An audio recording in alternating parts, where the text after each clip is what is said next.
किसान भाइयों, यदि आपकी भी लहसुन की फसल 110 से 115 दिन के आसपास आ चुकी है तो दोस्तों इस टाइम पर लहसुन की लास्ट स्टेज चल रही है। तो दोस्तों मेरे किसान भाइयों, इस टाइम पर आपको बिल्कुल भी लापरवाही नहीं बरतनी है, बिल्कुल भी कोताही नहीं बरतनी है। आपको दोस्तों बिल्कुल ध्यान देना है, क्योंकि अगर आपके 1 से 2 हज़ार रुपये लग भी जाते हैं इस टाइम पर आखिरी स्टेज में, तो दोस्तों यदि आपके स्प्रे में अगर 1 से 2 हज़ार रुपये लग रहे हैं और आपका 1 क्विंटल का जो है लहसुन बढ़ रहा है, लहसुन की मात्रा, कंद मोटा हो रहा है, तो दोस्तों 1 क्विंटल में होता है 25 से 30 हज़ार रुपये का आपको फ़ायदा होता है। तो दोस्तों 1-2 हज़ार रुपये का लालच मत करिए इस टाइम पर, क्योंकि अगर आपने इस टाइम पर अगर लालच कर दिया खाद वगैरह डालने में, स्प्रे वगैरह करने में, तो दोस्तों आपको नुकसान उठाना पड़ सकता है। तो दोस्तों इस टाइम पर बिल्कुल भी लालच मत करिए। और यदि झुलसा रोग आपके पड़ोसी के खेत में आ चुका है या आपके खेत में भी आने लगा है, या थ्रिप्स रोग आ रहा है। थ्रिप्स रोग क्या होता है दोस्तों? थ्रिप्स होता है एक तरह का वो कीट लग जाता है पौधे को, उसे बोलते हैं थ्रिप्स रोग। उसमें पौधा झुलसने लगता है। यदि आपके भी खेत में इस तरह की समस्या देखने को मिल रही है दोस्तों, आज इन्हीं सभी बातों पर चर्चा करेंगे। मैं विकास राज आपके अपने YouTube channel I love farming पर स्वागत करता हूं। दोस्तों यदि आपको हमारे द्वारा बताई गई जानकारी अच्छी लगती हो तो दोस्तों मैं आपसे हाथ जोड़ के विनती करता हूं, मेरे चैनल को सब्सक्राइब करें।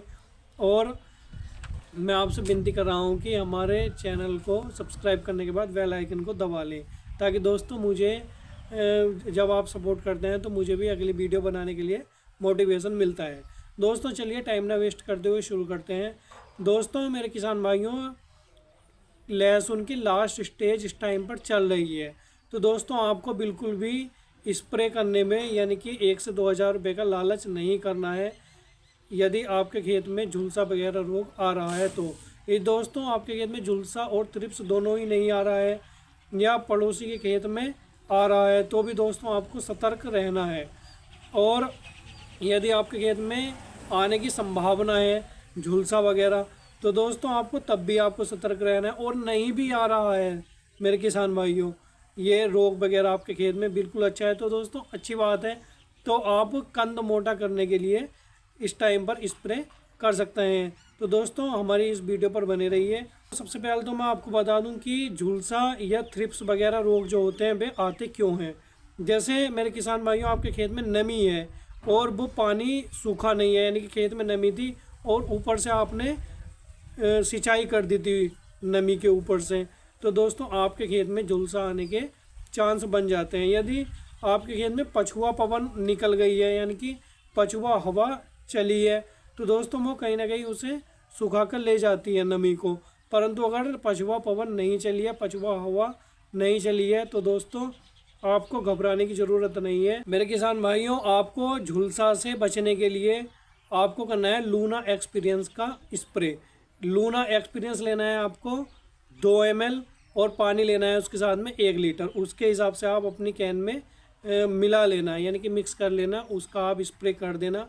और एक होता है दोस्तों एंट्राकोल, आप एंट्राकोल का स्प्रे कर सकते हैं, इसका भी रिजल्ट बहुत अच्छा है। और एक होता है दोस्तों कस्टोडियो, कस्टोडियो का भी आप स्प्रे कर सकते हैं, इसका भी बहुत अच्छा रिजल्ट है।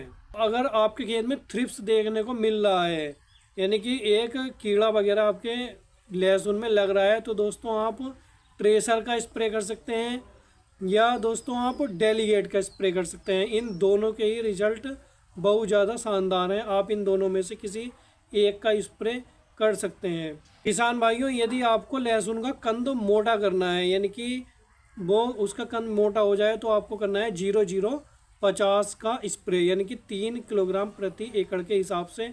और आपको उसमें 1 किलो बोरोन मिला लेना है। इन दोनों को मिक्स करने के बाद में आपको स्प्रे करना है। आपको दोस्तों उसकी पत्तियों पर स्प्रे नहीं करना है, आपको उसे नीचे से स्प्रे करना है, या किसी ड्रम वगैरह में आप उसे घोल कर रख लीजिए।